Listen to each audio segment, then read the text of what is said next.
सुबह के 5:30 बजे थे। आंगन में हल्की हल्की ठंडक थी और आसमान पर सूरज की पहली लालिमा दिखाई देने लगी थी।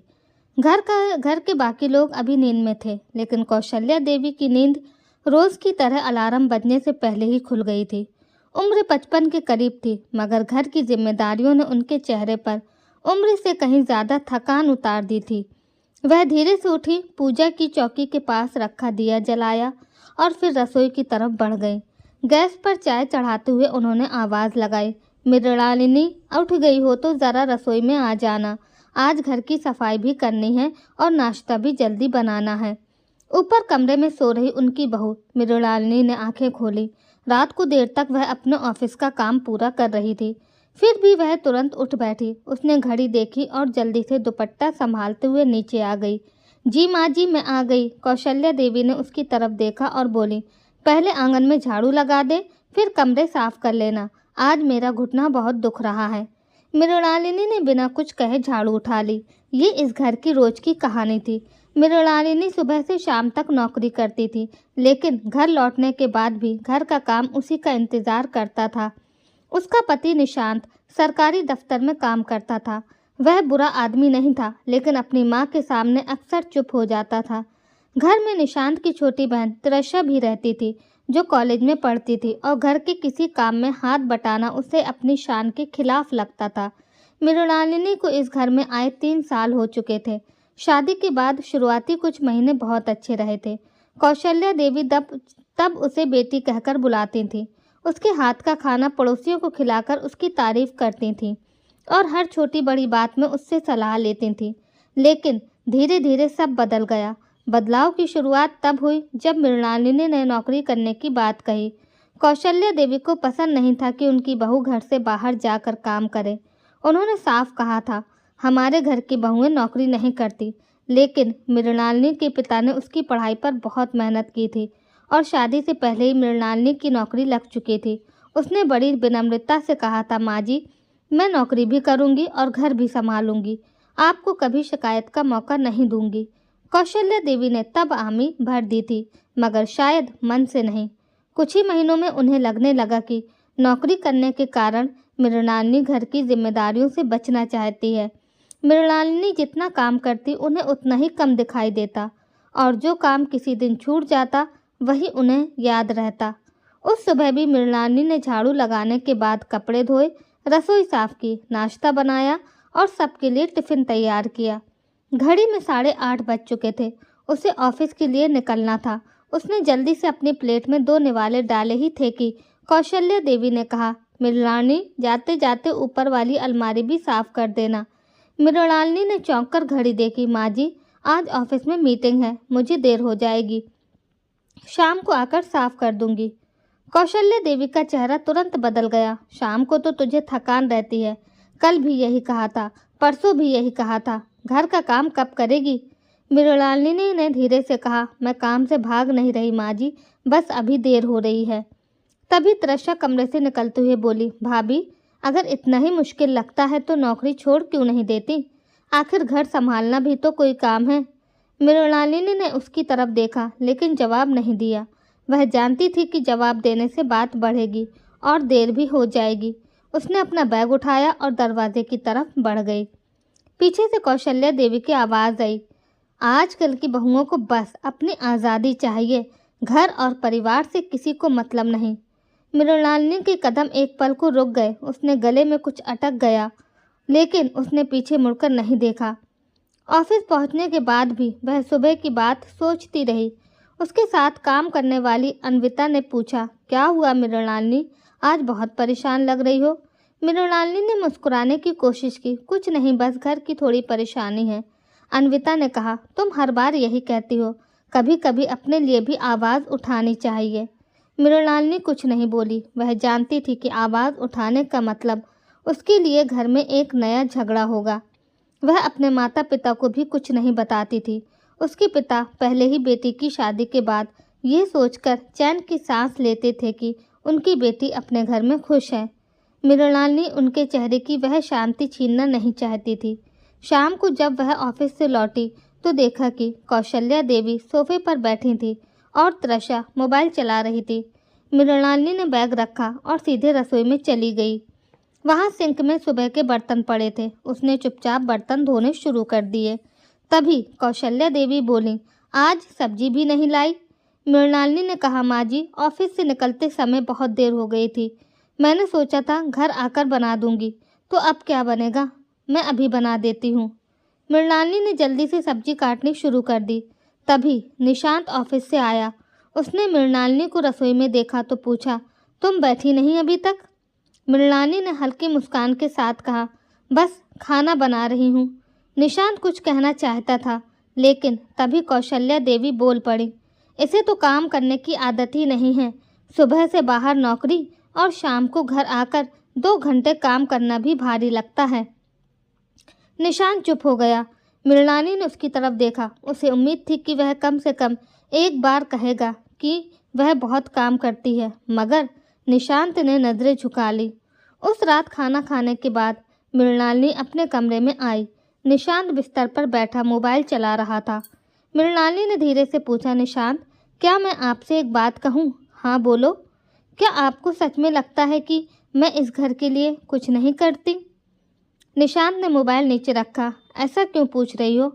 क्योंकि मुझे हर दिन यही महसूस कराया जाता है। निशांत ने गहरी सांस ली और कहा, माँ थोड़ी पुरानी सोच की हैं, तुम उनकी बातों को दिल पर मत लिया करो। मृणालिनी की आंखें भर आईं। 3 साल से यही सुन रही हूँ कि दिल पर मत लिया करो, लेकिन निशांत, इंसान का दिल भी तो आखिर दिल ही होता है, हर दिन थोड़ा थोड़ा टूटता है। निशांत चुप रहा। मृणालिनी ने आगे कहा, मैं नौकरी इसीलिए नहीं करती कि घर से भागना चाहती हूँ। मैं इसलिए काम करती हूँ क्योंकि मेरे पापा ने मुझे पढ़ाया है, मेरे सपने हैं और मैं खुद अपने पैरों पर खड़ा होना चाहती हूँ। क्या शादी के बाद लड़की के सारे सपने ख़त्म हो जाते हैं? निशांत ने उसका हाथ पकड़ने की कोशिश की, लेकिन मृणालिनी ने हाथ पीछे कर लिया। मुझे आपके सहारे की ज़रूरत नहीं है निशांत, मुझे बस इतना चाहिए कि जब मेरे साथ गलत हो तो आप चुप ना रहें। निशांत के पास कोई जवाब नहीं था। अगले दिन रविवार था। मृणालिनी ने सोचा था कि आज थोड़ी देर आराम करेगी, लेकिन सुबह कौशल्या देवी ने आवाज़ देकर उसे बुला लिया। मृणालिनी, आज पूरा घर चमकना चाहिए, पर्दे धोने हैं, स्टोर साफ करना है और रसोई की सारी अलमारियां भी। मृणालिनी ने धीरे से कहा, माँ जी, आज मैं थोड़ा आराम करना चाहती थी। पिछले 6 दिन से लगातार ऑफिस और घर का काम कर रही हूँ। कौशल्या देवी ने तीखे स्वर में कहा, आराम? किस बात का आराम? घर में बैठकर भी आराम नहीं मिलता और नौकरी करने वाली बहू आराम मांगेगी? मृणालिनी चुप हो गई। वह उठी और काम में लग गई। दोपहर तक उसके हाथ थक चुके थे। तभी उसके फ़ोन पर उसकी माँ चारुलता का फ़ोन आया। बेटा, कैसी है? मृणालिनी ने आवाज़ सामान्य रखने की कोशिश की। मैं ठीक हूँ माँ। चारुलता ने पूछा, इस बार त्यौहार पर आ रही है ना? तेरे पापा रोज़ पूछते हैं। मृणालिनी कुछ बोल पाती उससे पहले कौशल्या देवी ने पीछे से आवाज़ लगाई, फ़ोन पर कितना समय लगाएगी? काम ख़त्म कर पहले। मृणालिनी ने तुरंत फ़ोन काट दिया। उसकी आंखों में आंसू आ गए। चारुलता ने शायद उसकी आवाज़ सुन ली थी। थोड़ी देर बाद फिर फ़ोन आया, मगर इस बार मृणालिनी ने नहीं उठाया। उसी शाम चारुलता ने अपने पति से कहा, मुझे लगता है हमारी बेटी ठीक नहीं है। उसके पिता विराज ने कहा, तू चिंता मत कर, बेटी ने कभी शिकायत नहीं की। चारुलता ने धीमे स्वर में कहा, कभी कभी शिकायत ना करना ही सबसे बड़ी शिकायत होती है। उधर मृणालिनी अपने कमरे में बैठी थी। उसके हाथों में दर्द था और मन में उससे भी ज़्यादा। वह सोच रही थी कि आखिर उसने ऐसा क्या किया है कि उसे इस घर में बेटी जैसा सम्मान नहीं मिल सकता। अगले दिन ऑफिस में उसकी तबीयत अचानक खराब हो गई। उसे चक्कर आया और वह कुर्सी पर बैठ गई। अन्विता ने तुरंत पानी दिया। तुम डॉक्टर को दिखाओ, तुम बहुत थक गई हो। मृणालिनी ने कहा, मैं ठीक हूँ। अन्विता ने गुस्से में कहा, तुम्हें हर चीज़ अकेले सहने की आदत हो गई है क्या? उसी दिन ऑफिस से लौटते समय मृणालिनी को पता चला कि उसके पिता की तबीयत खराब है। चारुलता ने फ़ोन पर कहा, बेटा घबराना मत, बस थोड़ी कमज़ोरी है, तेरे पापा तुझे देखकर ठीक हो जाएंगे। मृणालिनी तुरंत मायके जाने की तैयारी करने लगी, लेकिन जैसे ही उसने कौशल्या देवी से कहा कि वह 2 दिन के लिए मायके जाना चाहती है, कौशल्या देवी का चेहरा कठोर हो गया। फिर मायका? अभी पिछले त्योहार पर गई थी ना? मृणालिनी ने कहा। माँ जी, पापा की तबीयत खराब है। कौशल्या देवी बोली। बीमारी तो सबको होती है, यहाँ घर का काम कौन करेगा? मृणालिनी की आंखों में आंसू निकल पड़े।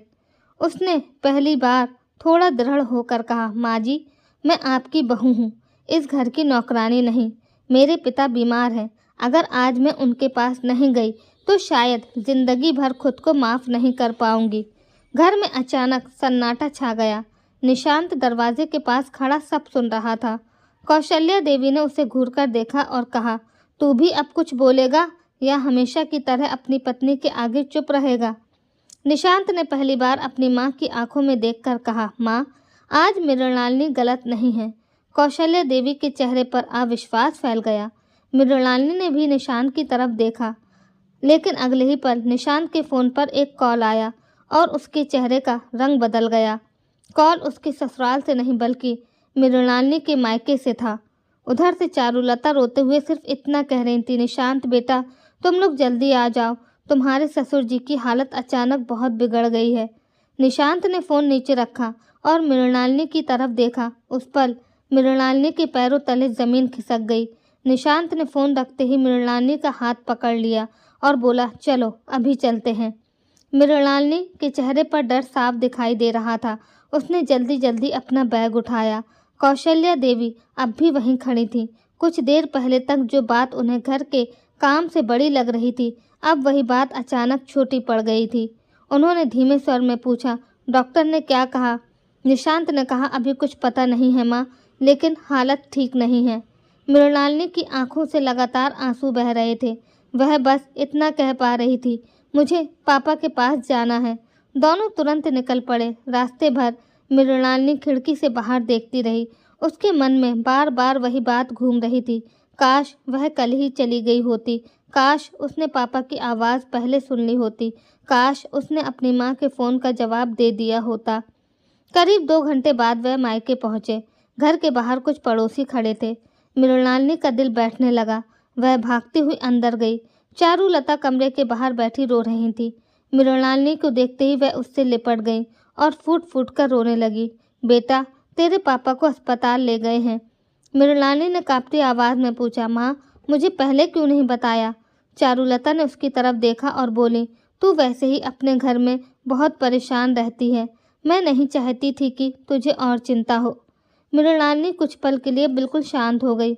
उसे पहली बार महसूस हुआ कि उसकी माँ उसकी आवाज़ में छिपी थकान पहचान चुकी थी, फिर भी बेटी की गृहस्थी बचाने के लिए चुप थी। निशांत ने अस्पताल पहुंचकर सारी जानकारी ली। विराज की हालत गंभीर थी, लेकिन डॉक्टर इलाज कर रहे थे। रात काफ़ी हो चुकी थी।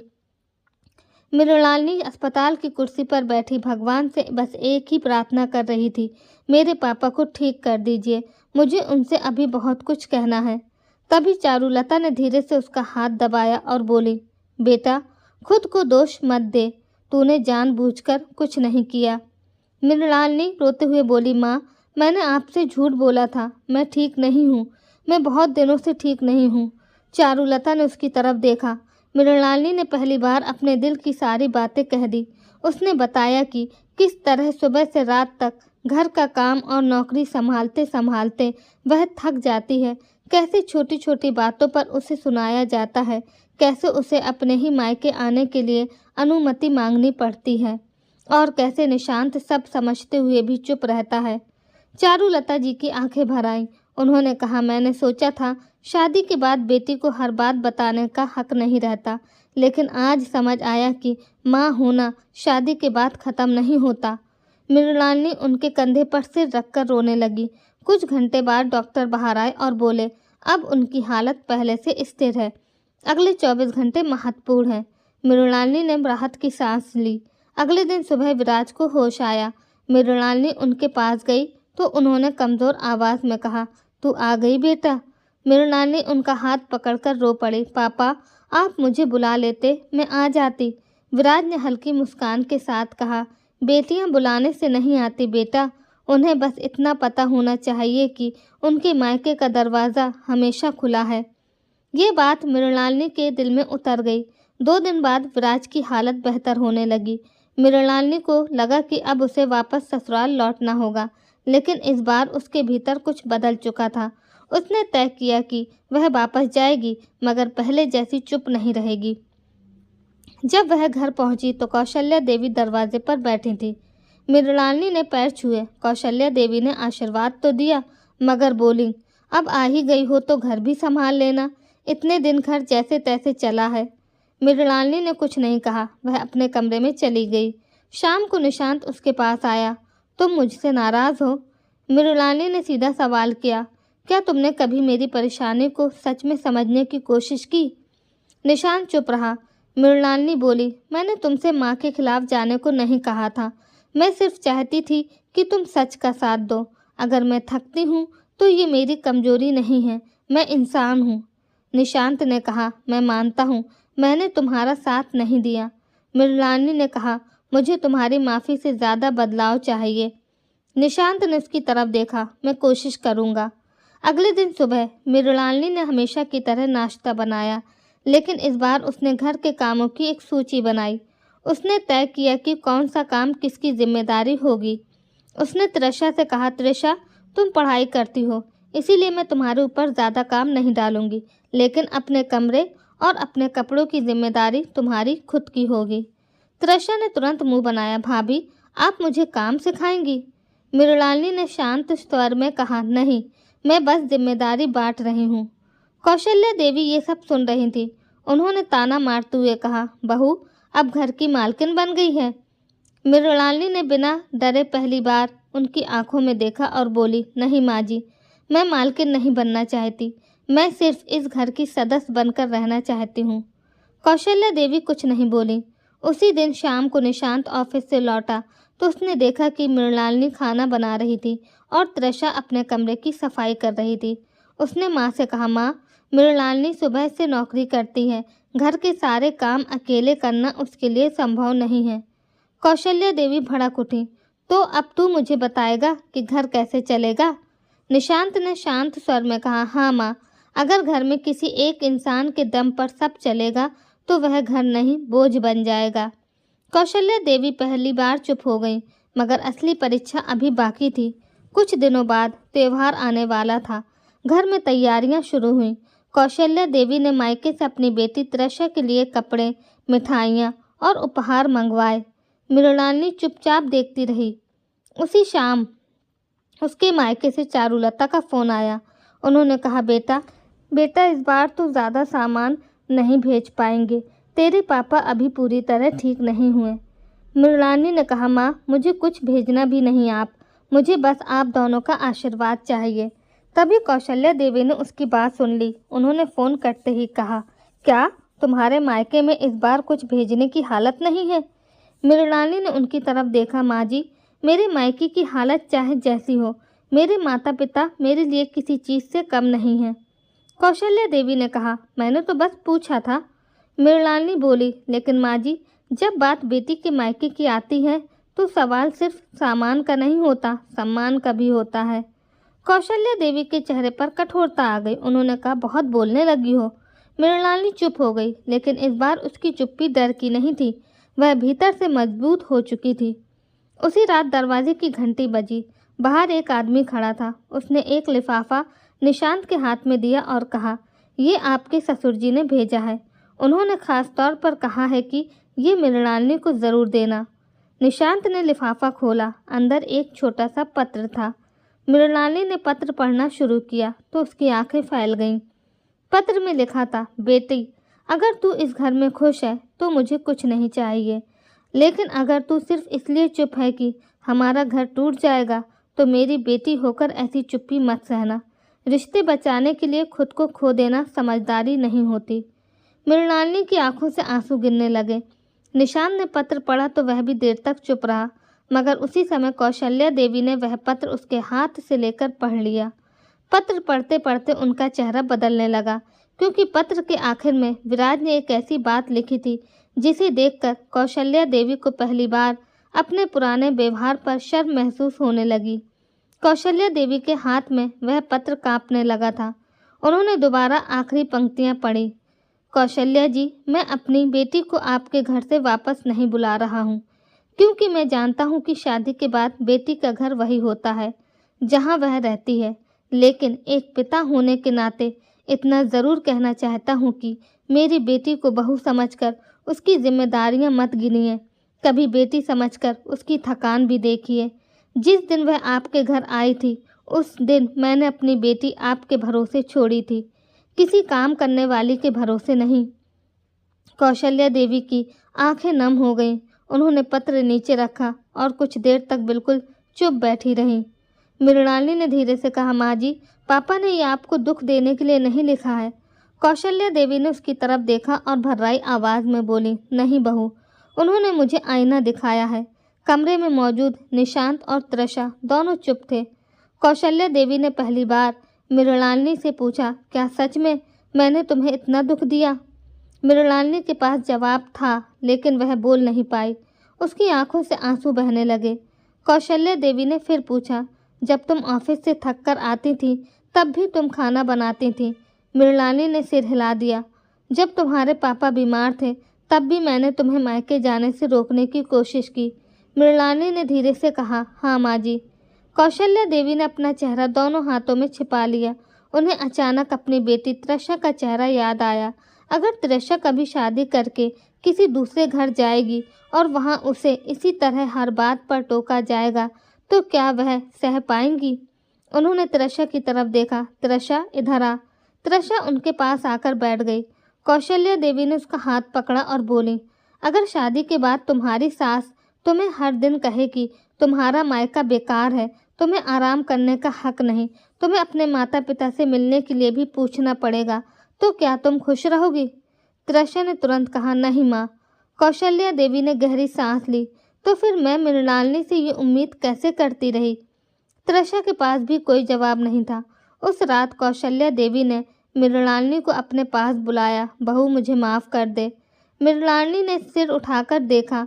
उसे यकीन नहीं हो रहा था कि वही सास उससे माफ़ी मांग रही हैं जिनके सामने वह पिछले 3 साल से हर बात सोच समझ कर बोलती थी।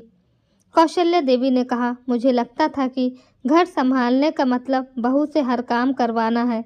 मुझे ये समझ नहीं आया कि घर संभालना सबकी जिम्मेदारी होती है। मैं अपनी बेटी के लिए जिस आज़ादी की कल्पना करती हूँ, वही आज़ादी तुम्हारे लिए क्यों नहीं चाहिए? मृणालिनी की आंखें भर आईं। उसने कहा, माँ जी, मुझे आपसे कभी बहुत कुछ नहीं चाहिए था, बस थोड़ा सम्मान और ये एहसास कि मैं भी इस घर की अपनी हूँ। कौशल्या देवी ने उसका हाथ पकड़ लिया। आज से तुम्हें किसी काम के लिए मेरी इजाज़त लेने की ज़रूरत नहीं। अगर तुम्हारे मायके में कोई ज़रूरत हो तुम जाओगी, अगर तुम थकी हो आराम करोगी, और घर का काम अब सिर्फ तुम्हारा नहीं होगा। अगले दिन सुबह मृणालिनी की नींद देर से खुली। 3 साल में पहली बार ऐसा हुआ था। वह घबरा कर नीचे आई तो देखा कि रसोई में कौशल्या देवी चाय बना रही थीं। मृणालिनी ने कहा, माँ जी, आपने मुझे जगाया क्यों नहीं? कौशल्या देवी मुस्कुराई, क्योंकि आज मैंने सोचा मेरी बहू को भी कभी आराम करने का हक है। तभी वहाँ तृषा आ गई। भाभी, आज नाश्ता मैं बनाऊंगी। मृणालिनी ने हंसते हुए कहा, तुम्हें तो खाना बनाना आता ही नहीं। तृषा बोली, तो आज सीख लूँगी। तीनों के बीच पहली बार ऐसा माहौल था जिसमें कोई ताना नहीं था। निशांत दूर खड़ा ये सब देख रहा था। उसने मृणालिनी से कहा, तुमने सही कहा था, तुम्हें मेरी चुप्पी नहीं मेरा साथ चाहिए था। मुझे बहुत पहले समझ जाना चाहिए था। मृणालिनी ने मुस्कुरा कर कहा, देर से समझना गलत है, लेकिन समझकर बदलना ज़रूरी है। कुछ दिन बाद विराज जी की तबीयत काफ़ी बेहतर हो गई। मृणालिनी उनसे मिलने मायके जाना चाहती थी। इस बार उसने किसी से अनुमति नहीं मांगी।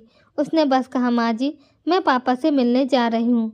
कौशल्या देवी ने तुरंत कहा, जाओ बेटा, और 2-4 दिन रुक कर आना, यहाँ की चिंता मत करना। मृणालिनी की आंखें नम हो गईं। उसने पहली बार महसूस किया कि मायके जाने के लिए किसी बहाने की ज़रूरत नहीं होती, और ससुराल में सम्मान पाने के लिए खुद को ख़त्म करने की भी ज़रूरत नहीं होती। मायके पहुंचकर उसने विराज के पैर छुए। विराज ने उसके सिर पर हाथ रखते हुए पूछा, खुश है मेरी बेटी? मृणालिनी ने कुछ पल चुप रही, फिर मुस्कुरा कर बोली, अब हूँ पापा। विराज ने चारुलता की तरफ देखा और कहा, बस यही सुनना था। मृणालिनी ने उन्हें बताया कि कौशल्या देवी बदल गई हैं। विराज ने कहा, बेटा, कभी कभी इंसान बुरा नहीं होता, बस अपनी सोच में इतना उलझ जाता है कि सामने वाले का दर्द नहीं देख पाता। अगर उन्हें अपनी गलती समझ आ गई है तो उस बदलाव को मौका ज़रूर देना। कुछ महीने बीत गए। घर का माहौल पूरी तरह बदल चुका था। मृणालिनी अब भी नौकरी करती थी, मगर घर के सारे काम अकेले नहीं करती थी। निशांत बाजार से सामान लाता, तृषा अपने काम खुद करती और कौशल्या देवी भी जितना संभव होता घर में हाथ बटाती। सबसे बड़ा बदलाव ये था कि अब घर में किसी को किसी से अपने मायके जाने की अनुमति नहीं मांगनी पड़ती थी। एक दिन पड़ोस की एक महिला कौशल्या देवी से मिलने आई। बातचीत के दौरान उसने कहा, बहन जी, आपकी बहू तो बहुत भाग्यशाली है, नौकरी भी करती है और घर भी संभालती है। कौशल्या देवी मुस्कुराई और बोली, नहीं, भाग्यशाली मैं हूँ कि मुझे इतनी समझदार बहू मिली। पहले मैं समझती थी कि अच्छी बहू वह होती है जो बिना शिकायत सब सहती रहे। अब समझ आया कि अच्छी बहू वह है जिसे घर में सम्मान मिले और जो अपनी ज़िंदगी भी जी सके।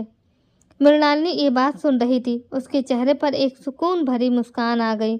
कुछ दिनों बाद तृषा की शादी तय हुई। शादी की तैयारियां शुरू हुईं तो कौशल्या देवी ने खुद तृषा से कहा, बेटी, शादी के बाद अपने ससुराल को अपना घर समझना, लेकिन अपने मायके को कभी पराया मत समझना, और अगर कभी तुम्हें वहाँ कोई परेशानी हो तो चुपचाप सहना मत। तृषा ने माँ को गले लगा लिया। मृणालिनी दूर खड़ी ये सब देख रही थी। उसे याद आया कि कुछ साल पहले इसी घर में मायके जाने की बात करना भी उसके लिए अपराध जैसा था।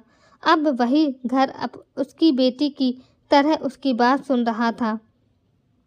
शादी के बाद तृषा जब पहली बार मायके आई तो कौशल्या देवी ने उससे पूछा, खुश है? तृषा ने कहा, हाँ माँ, और आपने जो सिखाया है वह मैं कभी नहीं भूलूंगी। फिर उसने मृणालिनी की तरफ देखकर कहा, भाभी ने मुझे समझाया है कि रिश्ते निभाने का मतलब खुद को मिटा देना नहीं होता। मृणालिनी मुस्कुरा दी। समय ने उस घर को बहुत कुछ सिखा दिया था। एक शाम कौशल्या देवी और मृणालिनी आंगन में बैठी थी। कौशल्या देवी ने कहा, बहू, एक बात कहूँ? जी माँ जी। जब तुम पहली बार इस घर में आई थी तब मैंने तुम्हें बहू समझकर तुम्हारी जिम्मेदारियां गिननी शुरू कर दी थी। काश उसी दिन तुम्हें बेटी समझकर तुम्हारी इच्छाएं भी पूछी होती। मृणालिनी ने उनका हाथ पकड़ लिया। माँ जी, अब भी देर नहीं हुई। कौशल्या देवी की आंखों में आंसू आ गए। उन्होंने कहा, नहीं बहू, अब मैं अपनी गलती किसी और घर की बहू के साथ नहीं दोहराऊंगी। और सचमुच उस दिन के बाद कौशल्या देवी जब भी किसी घर में किसी बहू को हर जिम्मेदारी अकेले उठाते देखती तो एक ही बात कहती, बहू घर की सदस्य होती है, घर की नौकरानी नहीं। जिस बेटी के लिए हम सम्मान चाहते हैं वही सम्मान हमें अपनी बहू को भी देना चाहिए। मृणालिनी ने अपनी नौकरी जारी रखी, अपने माता पिता से रिश्ता और मजबूत किया और ससुराल में भी अपनी जगह बनाई। उसे आखिरकार वह चीज़ मिल गई थी जिसके लिए उसने कभी कोई बड़ी मांग नहीं की थी, अपनापन। कहानी की सीख यही है कि शादी के बाद बेटी का घर बदलता है लेकिन उसके माता पिता नहीं बदलते, और बहू जब ससुराल आती है तो वह अपने साथ सिर्फ जिम्मेदारियां नहीं बल्कि अपने सपने, अपनी थकान, अपनी भावनाएं और एक परिवार की उम्मीद भी लेकर आती है। रिश्ते तब खूबसूरत बनते हैं जब जिम्मेदारियां बांटी जाती हैं, सम्मान बराबर दिया जाता है और किसी की चुप्पी को उसकी कमज़ोरी नहीं समझा जाता। तो दोस्तों, उम्मीद करती हूँ कि आज की ये कहानी आप सबको पसंद आए। कहानी पसंद आई हो तो प्लीज़ वीडियो को लाइक करें, शेयर करें और हाँ, चैनल को सब्सक्राइब करना बिल्कुल मत भूलिएगा।